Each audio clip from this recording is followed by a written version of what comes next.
like this, man. He's like a butterfly flapping his wings deep down in the forest, man. It's gonna cause a tree fall like 5,000 miles away, man. There ain't nobody seeing nobody. Man, see, like, you don't even know, man. It's like you're born into this world, man. And you got like that, man. The dust and wind, man. Or like the dang old candle, man. It don't matter, man.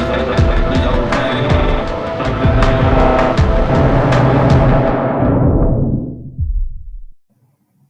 All right, Eugyppius, welcome back to the Jay Burden Show. How are you doing, man? I'm doing very well. Thank you for the invitation. It is an honor, as always, to be here.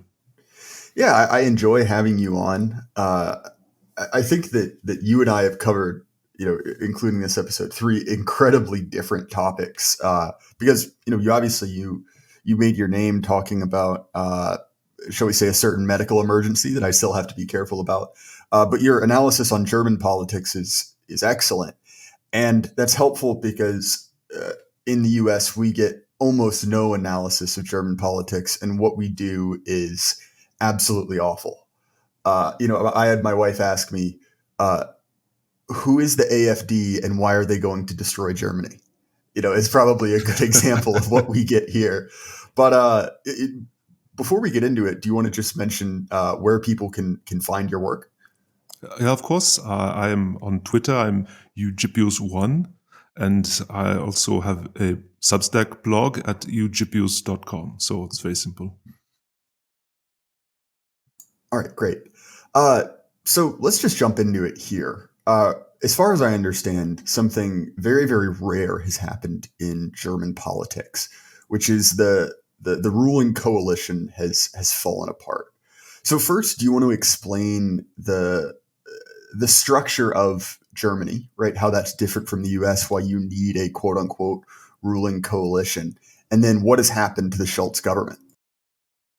Yeah, of course. So in Germany, it's a parliamentary system, unlike America, where you directly elect presidents. Of course, in a parliamentary system, you vote for parties and also directly for representatives for the parliament, or in our case, for the Bundestag, the federal parliament. And the parties then take up their positions proportionally to the percentage they received in the vote in the Bundestag, and then you need a majority, an outright majority in the parliament to form a government, so to form the executive. And so parties at the federal level in Germany, we've never had a single party command an outright majority. So this has happened at the state level sometimes, but at the federal level, there's never been an outright majority for one party. So they always have to govern in coalitions to achieve a majority.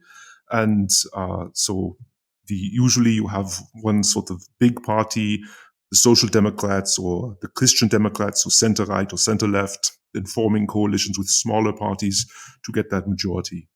So most recently of course, for the longest time, Merkel was chancellor in Germany, and she tended to govern in what we call the big coalition with the Social Democrats. So we had the Christian Democrats center-right and the Social Democrats center-left in big coalition.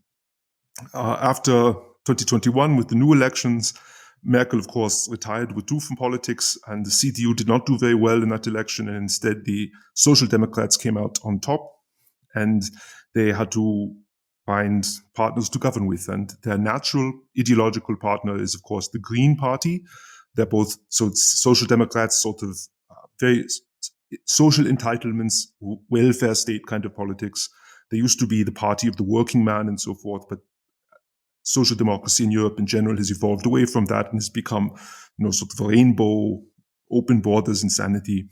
But this is the history in any way.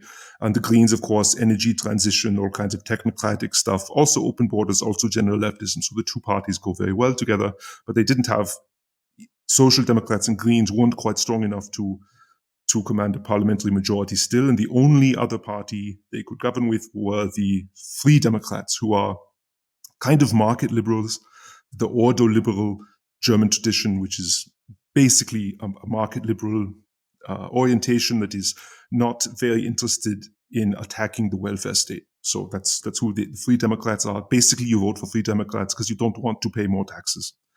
And this is a very unnatural coalition because Social Democrats, Greens, very much on the same page about everything. But the Free Democrats, the sort of market liberals, they are not so much about spending money. They're light entitlement skeptics. They are, the energy transition as envisioned by the Green Party involves a lot of also technology mandates. So you have to drive certain e-automobiles. You have to, invest in certain amounts of wind turbines and solar panels and so forth. All of these reaching into the market is contrary to Free Democrat principles. And also it involves a lot of state expenditures, which Free Democrats don't like because, again, their base is all about not paying taxes or not paying more taxes. But so these three parties had to somehow square the circle and make a functioning coalition among themselves. And the solution they came up with was a very eccentric one. So the Free Democrats couldn't join the government if there was going to be a lot of taxation or deficit spending. So what they did is there were these old COVID-era credit authorizations lying around. So I should also explain, Germany has a pretty strict debt brake anchored in our constitution since 2009, which caps deficit spending at 0.35% of the gross domestic product. And you can only get around this if you declare an emergency of some kind. And so COVID was the most recent emergency. There were all kinds of credit authorizations that had been exacted but not used. And so they wanted to repurpose these for all of the entitlement spending and all of the energy transition spending, industrial subsidies of the Greens and the Social Democrats. That was the plan. And in this way, the Free Democrats could claim to keep taxes what they were and satisfy their base, but also govern with everybody else. That was the government. And this budgetary maneuver was always of doubtful legality. And many people thought it would be challenged and might be overturned. And the CDU indeed sued at the Constitutional Court. And the November of last year, I think right around now, on November 15th or so, the court ruled that indeed reappropriating these credit authorizations was unconstitutional. And from that moment on, the government was dead in the water because their whole raison d'etre, the whole purpose for being, vanished. And so the Greens didn't have any money to spend on their industrial subsidies. So as we had the whole energy crisis, as energy gets more expensive and so forth, they can't come in and pay businesses to operate and sort of try to defray their rising energy costs. So Germany just starts to de-industrialize. All of the social democrat welfare projects begin to have serious funding problems. So they raised citizens' income, so kind of like unemployment benefits, I guess. They raised it substantially, but then have serious problems funding it because, again, of the debt brake and their failure to get out from this. The government then gets caught in this spiral of increasing unpopularity.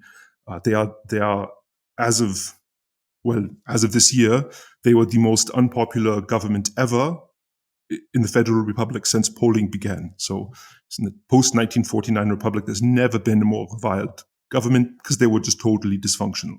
And they had two big humiliations, which really shook the coalition, and I thought it might break. The first was the European parliamentary elections, where the equivalents, the Greens and the Social Democrats at the EU level did very poorly. Then, even worse than that, were the East German elections, where all three parties of the government were utterly destroyed. So we had elections in Thüringen, in Saxony, and Brandenburg. And in each of those, the Free Democrats were completely wiped out. They believe in Saxony, they had 0.8% of the vote. So this is a smaller party, but a traditional German party, always there since 1949, part of the Republic, and they are just being crushed in the East. They are being reduced to a nothing party, and their long-term futures in doubt. This might actually kill them off or make them into sort of a regional West German thing. So it's a serious acute crisis for the Free Democrats above all. Of course, the Greens were also wiped out. Social Democrats also hurt very badly. So they were desperate. All three parties were desperate to somehow make the coalition work, and the Greens and the Social Democrats put a lot of pressure on the Free Democrats, the market liberals, to declare another emergency to raise the debt brake so they could go on spending with their subsidies and try to buy the support of voters and reverse the spiral. Free Democrats, because they have been so crushed they have been the most badly hurt party of the coalition, absolutely refused because they are facing an existential crisis. And that's ultimately what brought the government down. A few weeks ago, Christian Lindner, who is the head of the Free Democrats and also finance minister, he presented an 18-page manifesto on how to achieve an economic turnaround in Germany. And it was written very plainly to make a bunch of demands on his coalition partners that they would be unable to meet. And somehow this was leaked to the press. Still not quite clear how that happened. But the upshot is that the SPD and the Greens couldn't meet any of these demands. And the FDP eventually ended up leaving the government. So what happened precisely is that Chancellor Olaf Scholz of the SPD fired Christian Lindner when he ultimately refused to sign on to a plan to try to get more emergency credit authorizations. He fired him as finance minister. All the FDP cabinet ministers resigned and they left the government. So we're left then with a de facto minority SPD Green government that can't do anything because they don't command a parliamentary majority, so they can't enact any legislation or anything. So that's where things stand right now. We have new elections. Schultz has agreed finally to bring a confidence vote middle of December, and the plan is to have new elections. He'll lose the vote. That triggers new elections. Those will be scheduled for February 23rd, 2025. So that's the lay of the land. So what really got me interested in this is another German who posts anonymously under the name Monophthalmus, I think, released a video published by Academic Agent on a similar topic. And his thesis was that the economic model that Angela Merkel sort of innovated was basically a combination of heavy energy powered by heavy industry powered by cheap Russian energy, and using that as an engine to drive very high welfare spending. And once you've removed that cheap energy, it's very difficult to go back on the high welfare spending. And so effectively what we're seeing now is sort of a hangover from Merkel's rule. And look, like I said, I am remembering his thesis. I might have gotten some of the details wrong, but do you think that analysis is accurate?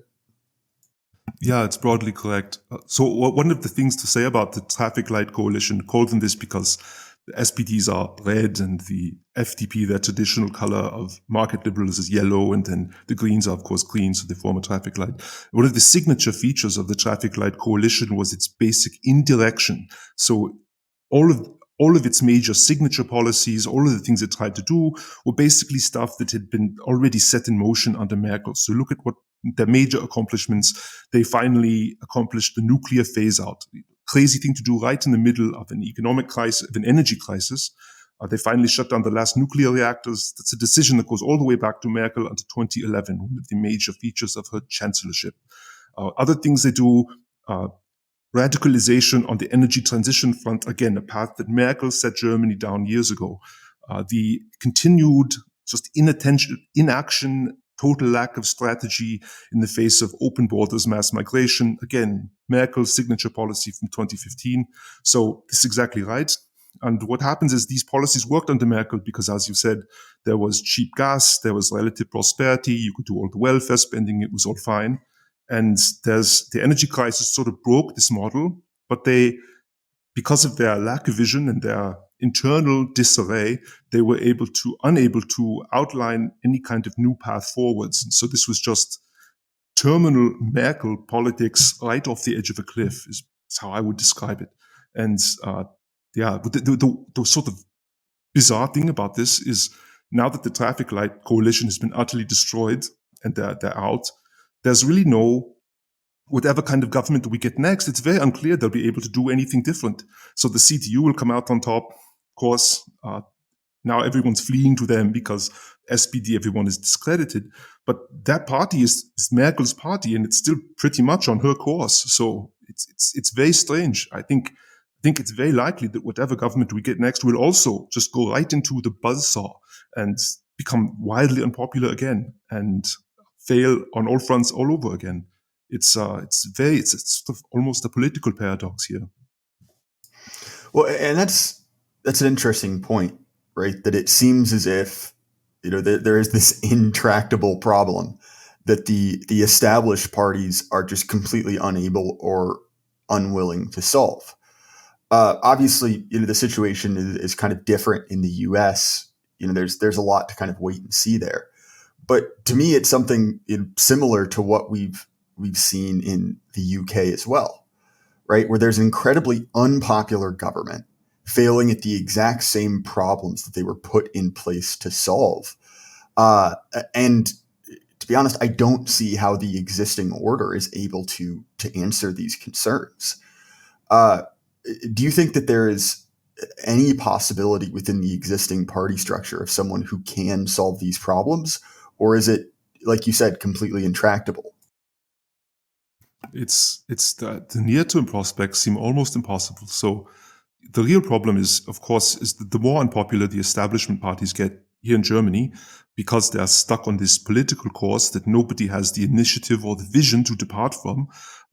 And also because we should also say they've locked themselves into it very intentionally. A lot of this has to do with outsourcing key aspects of immigration policy and industrial policy to the European Union, which is very intentionally structured to be very hard to influence.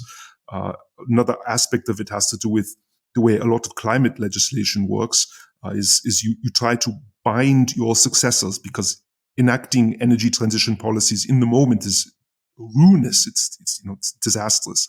So you try to instead offload that to your successors and just in this way pretend that you're being an environmentalist and that you're reducing carbon emissions while enjoying the current economic benefits of a largely fossil fuel economy. And what's happened is all of this binding of successors is now coming due all over Europe. We're staring down the barrel of an internal combustion engine ban in just a few years, and just really crazy policies that nobody has the initiative to reverse. So it's that itself is a disaster. Now, how the path to getting out of this has to do with the Christian Democrats, that they are the central problem with German politics, because their refusal to use the majority that now exists on the right. So the Christian Democrats could, in the Christian Socialist Party of Bavaria, could attain an outright majority in the Bundestag after the next elections with the Alternative für Deutschland. So there is a theoretical majority on the German right already. They could do all the things they promised to do, reverse our home heating ordinances law, this crazy green plan that was passed that's going to make a lot of German real estate worthless in the next few decades. They could of course take substantial steps to close the borders, fix social entitlements so that they're not so crazy. They could all of this. The popular will is there, the parliamentary majority is there, but they refuse to govern with the AfD. And so as long as the Christian Democrats have this orientation, I see no way of reversing any of this, and the chances that the Greens get back into government are very high. And it's really the Greens, the one part. I always say there's only two real parties in German politics, two parties that have actual strategy and vision. On the one hand, it's the Greens, and on the other hand, it's Alternative für Deutschland. So there are parties that act in their own interests, represent their voters in consistent ways, implement clear strategies to achieve stated goals. They're the only two parties that behave in this way.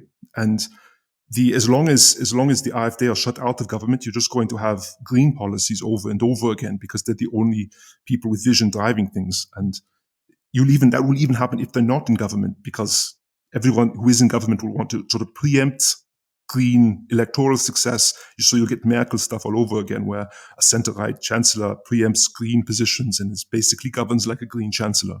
So until the CDU itself, until their cordon sanitaire against the right breaks down, there's no way out of this. I don't see any solution.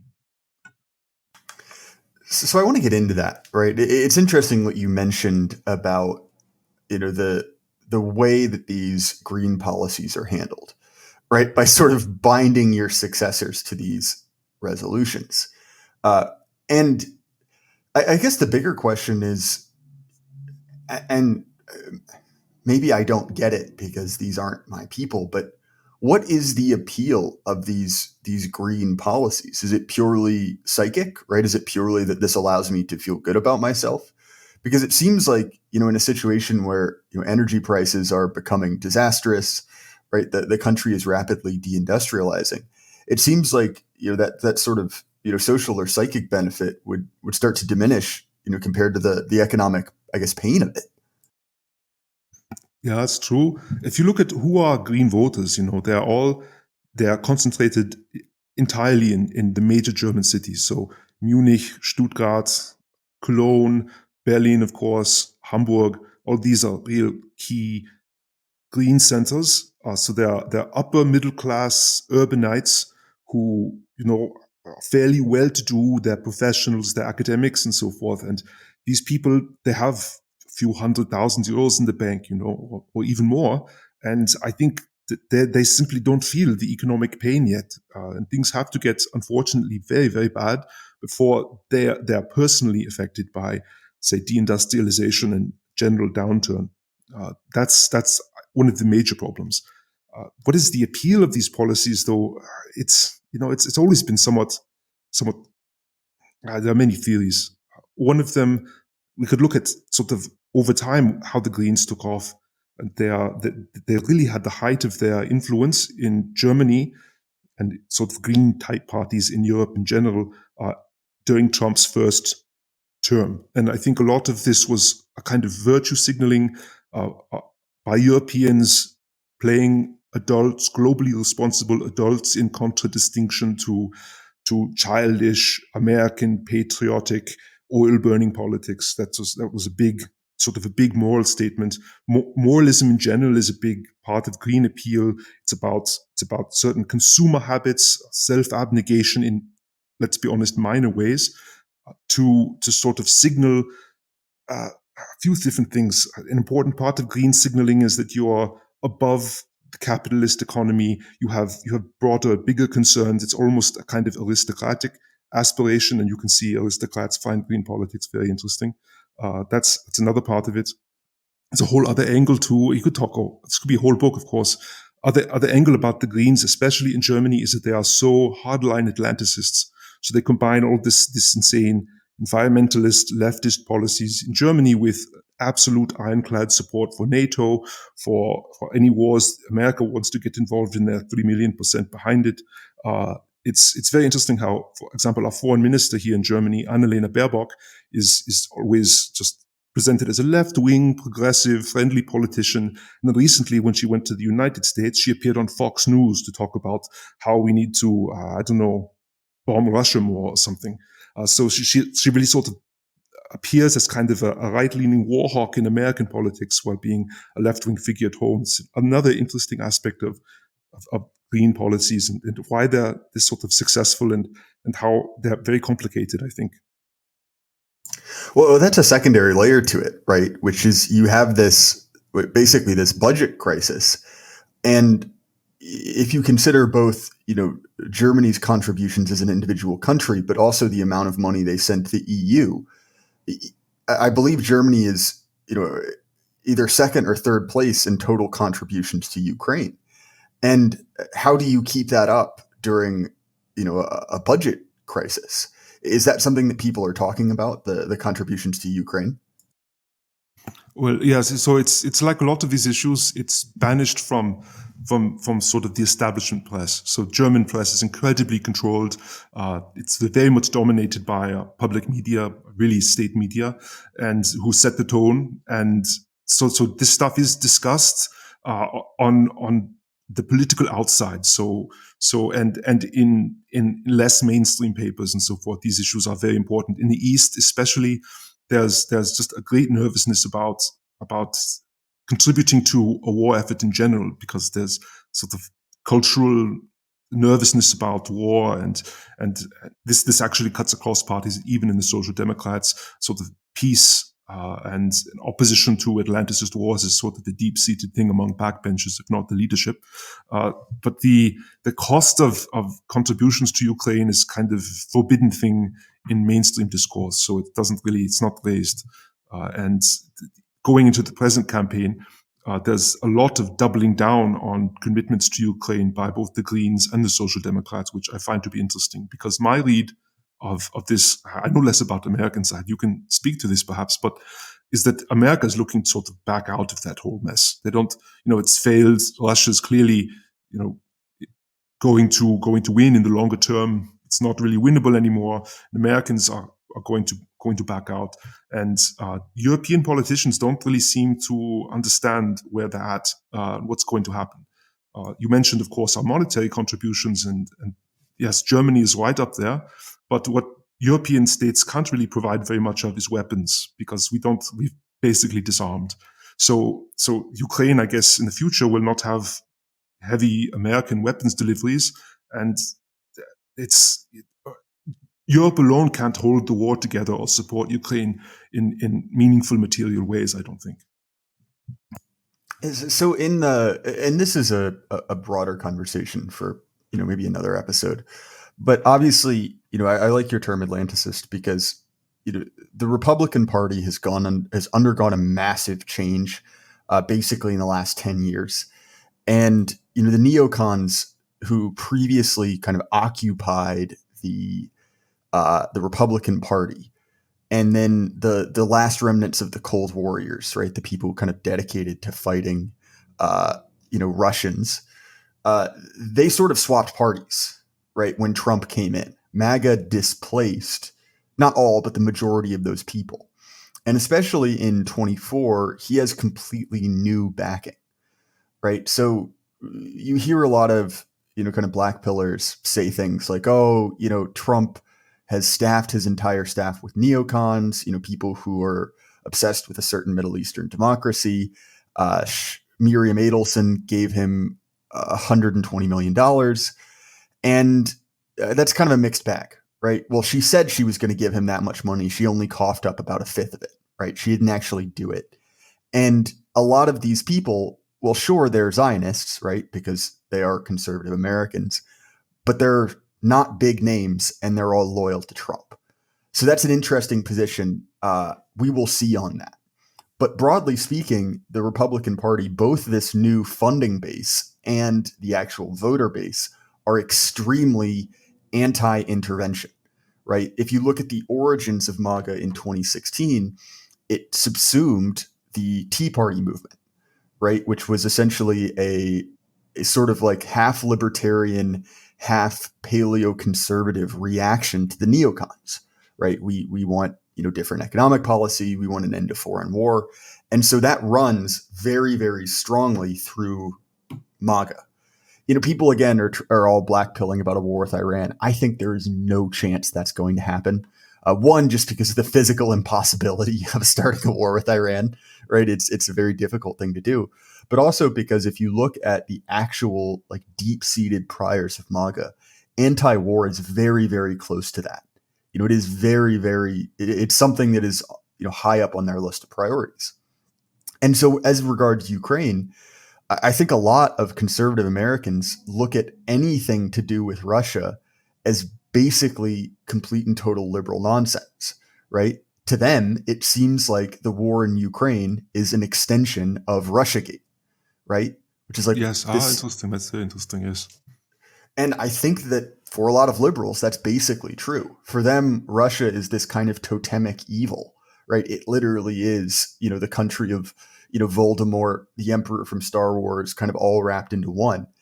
And so, when you combine the skepticism for war, the relative indifference to this kind of pathological hatred for Russia, but then also, right, the incredible amount of expenditure and waste and corruption of the Biden government as regards Ukraine. I think for, most right-leaning Americans and a lot of other Americans, given, Trump's recent electoral victory, there's basically a feeling that, this Ukrainian war is, it was lost before it was started, and it's basically a massive money laundering operation for the military-industrial complex, and that's a very commonly held view. And as regards NATO, like, look, there are a lot of the conversation between Europeans and Americans on the internet is it's basically a free lobotomy, right? It will make you stupider listening to it. And there is a lot I know of very well, yes. there is a lot of anti-NATO and by extension anti-European sentiment that I think misses out on certain details, right? Because there's a common attitude that you even hear from Donald Trump that basically says like, oh, the Europeans don't pay their fair share of NATO. We have to foot the bill for their defense, and they get to use all their money on social programs. And that is technically true, but that also frames it as if the Europeans were given a choice, right? Yes. Not like we conquered the entire continent and said, do this or else, right? And so Absolutely. I think that it is true that especially in the post-Cold War era, NATO doesn't really make sense anymore, right? It's sort of an archaic institution. And I think it is if you don't care about America being a globe-spanning empire, which, to be honest, I don't. I'm fine to see NATO go by the wayside.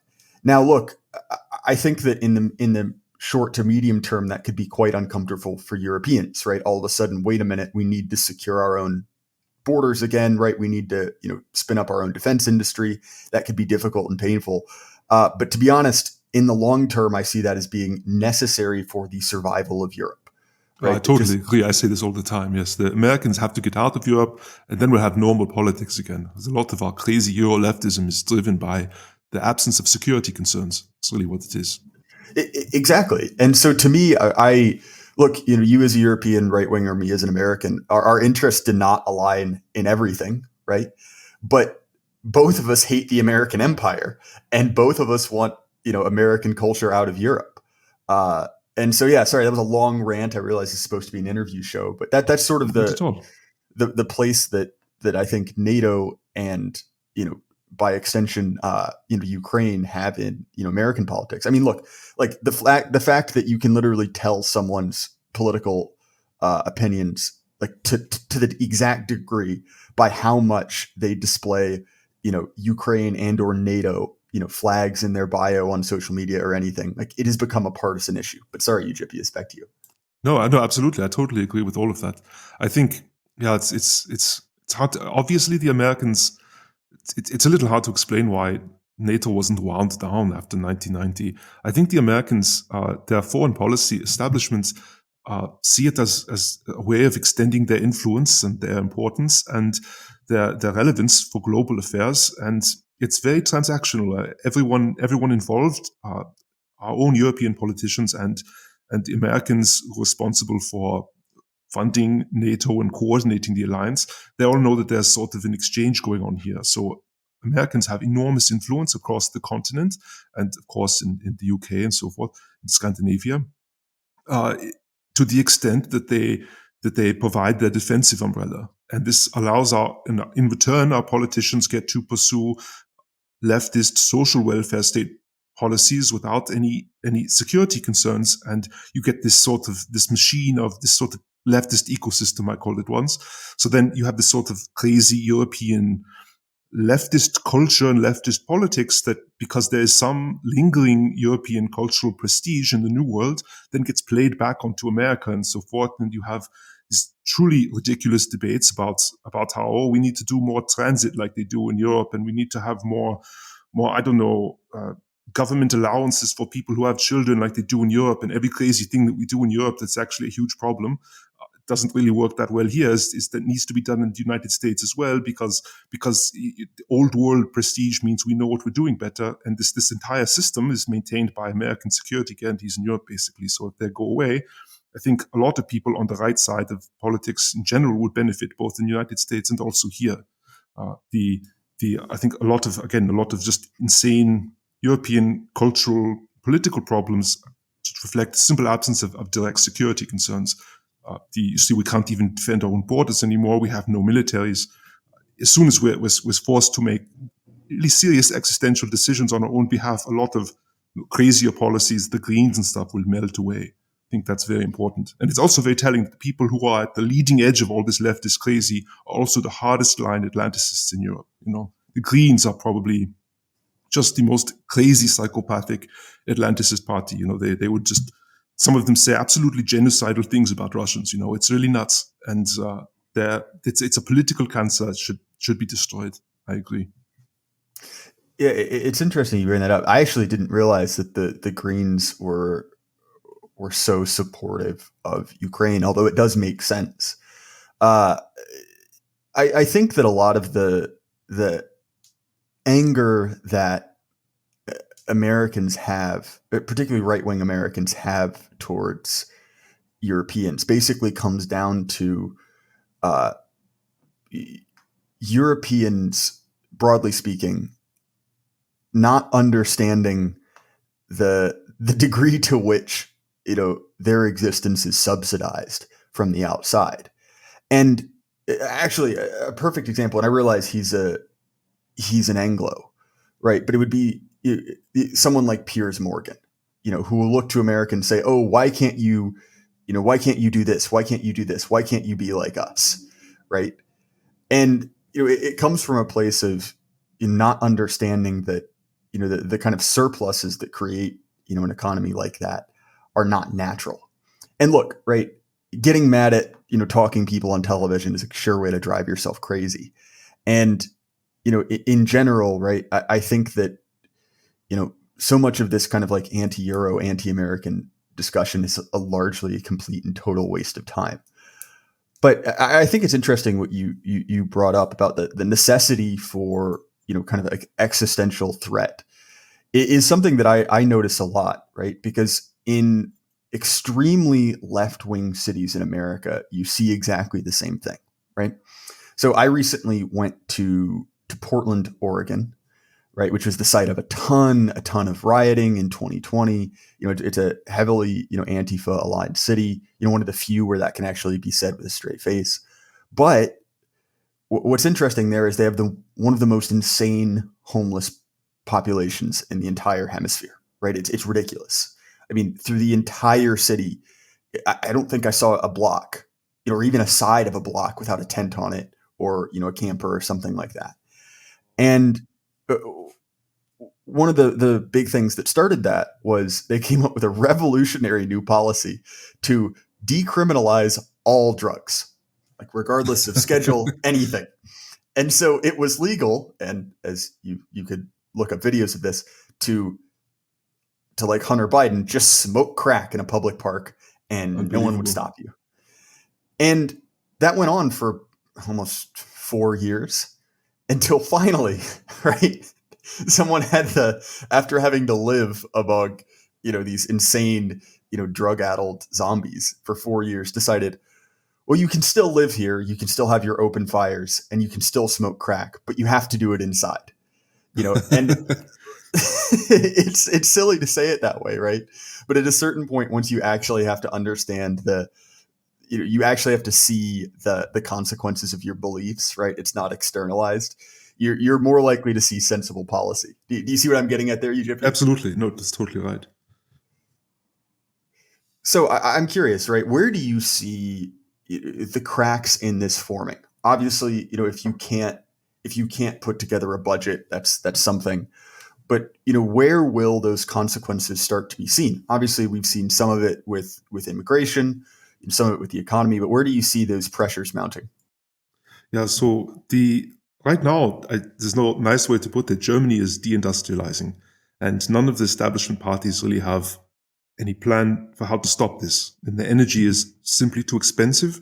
A sane government would open the remaining intact Nord Stream 2 pipe and begin re-importing Russian gas. They would try to normalize relations with Russia as soon as possible, because this whole fantasy that Germany can achieve energy independence via wind turbines or something is completely ridiculous. It's never going to happen.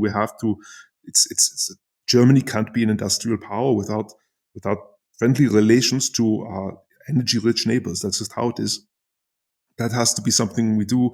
Of course, mass migration is going to sooner or later put an end to the welfare state itself.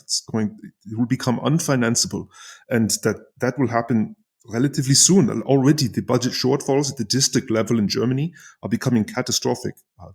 Talking about cities that can't fund their public transit anymore, cities that can't maintain the infrastructure anymore.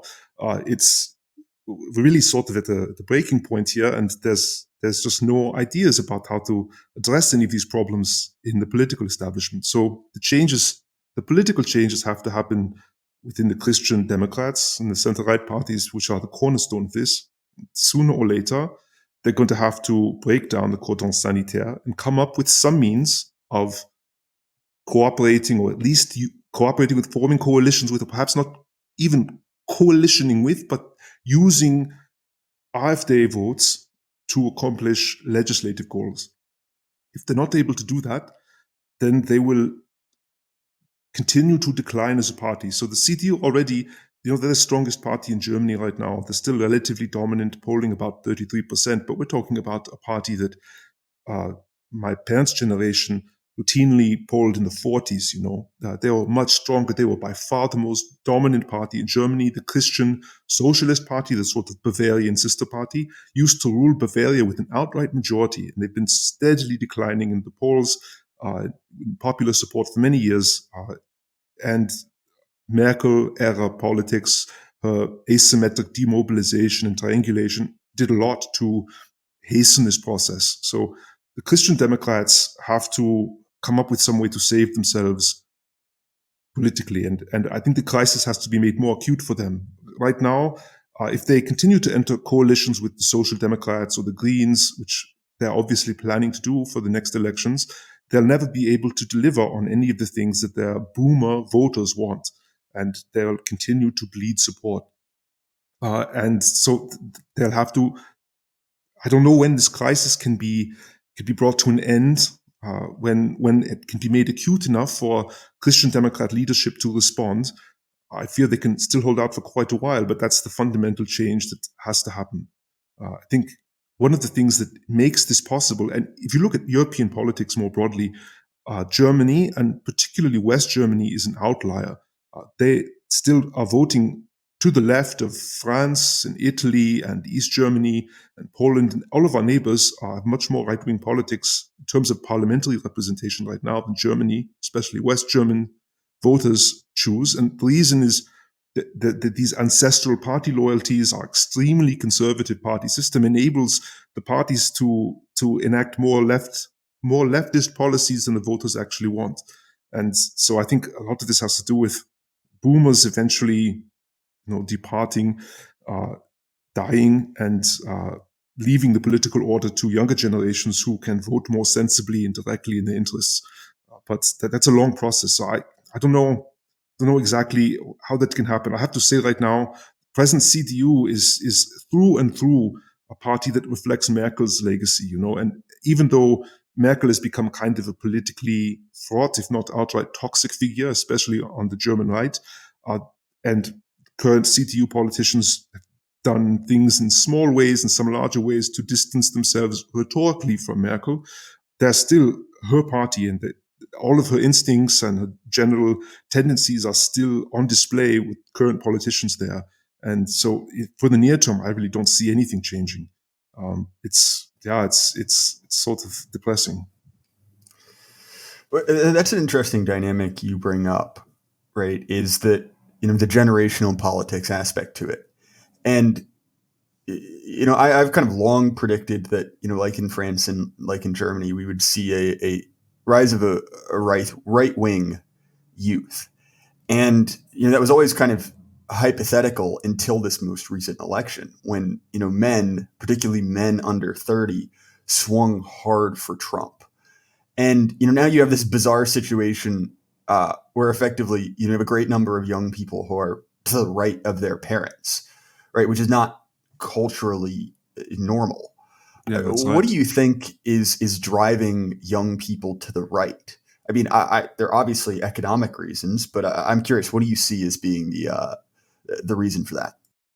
Yeah, it's interesting. It's hard to know exactly. If you look at just working age populations in Germany and how they vote. So people under 60 or so, and particularly people in the prime of their careers, so around 40 or a little older, a little younger, they're voting substantially. So people, especially in their 30s in West Germany, are voting like East Germans overall, more or less. So that they're swinging harder for AfD, for right-leaning parties, so there's definitely a shift among younger people in Germany.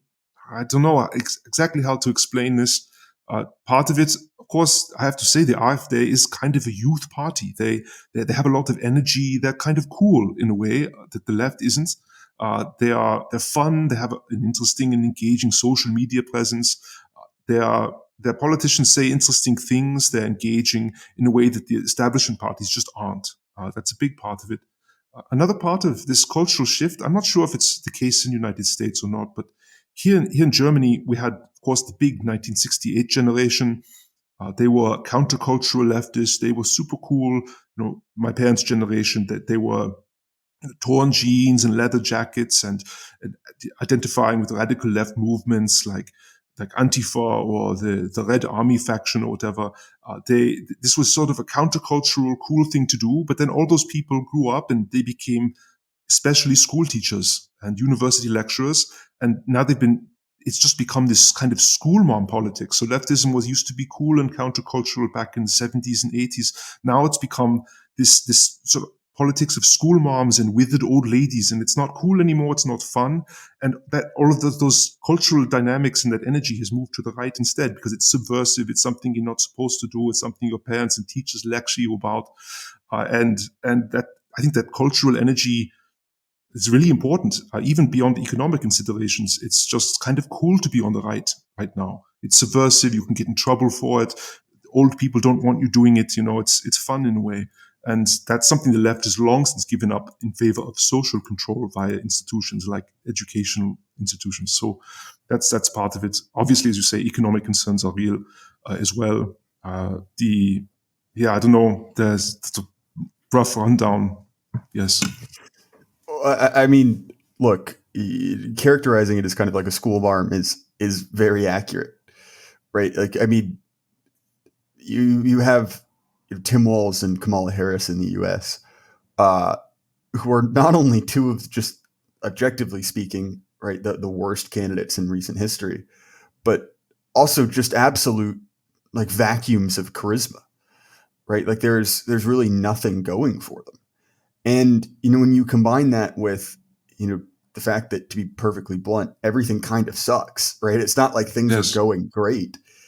It's like, well, why would I vote for you? Just to avoid being lectured, right? Just so you can stop hectoring me.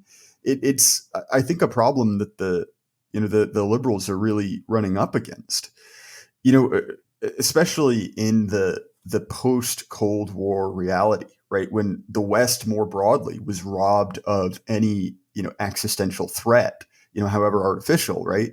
It enabled us, as an entire, culture to get obsessed with these effectively completely pointless, stupid issues, right?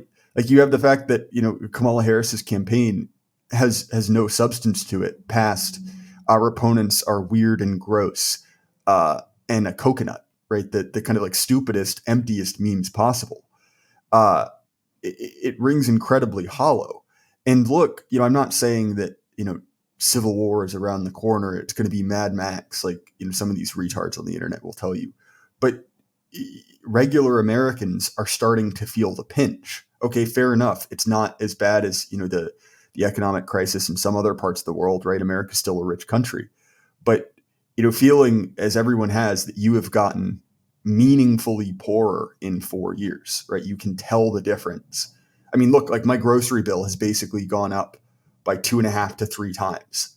Yeah, same here. It's really crazy how much prices have increased. It's catastrophic for people who are on fixed incomes. Exactly. And you compare that to, well, what about XYZ kind of transgender issue? And you're like, I don't care, right? Make my eggs cheaper. And I think that's a very like basic component to it. But Eugyppius, this has been a great conversation. Thank you for explaining to me the situation in Germany. It's something that I am interested in, but have limited access to. I know we already mentioned, your Substack, your Twitter, but again, man, thank you so much for coming out. This was a great episode. No, thank you for inviting me. It's always a pleasure to speak with you, Mr. Burden. Well, sure thing. As far as my stuff, you can find the Jay Burden Show on Apple, Spotify, YouTube, anywhere you listen to podcasts. If you want to support the show, the best two ways are either directly with the links in the description or through our sponsor, Axios Remote Fitness and Coaching. That has been growing a lot. A lot of guys have been joining up, and we're seeing very, very good results. It's become fun. It's competitive, and I highly recommend it. And everyone at home, keep your head up. The light can't last forever. Good night.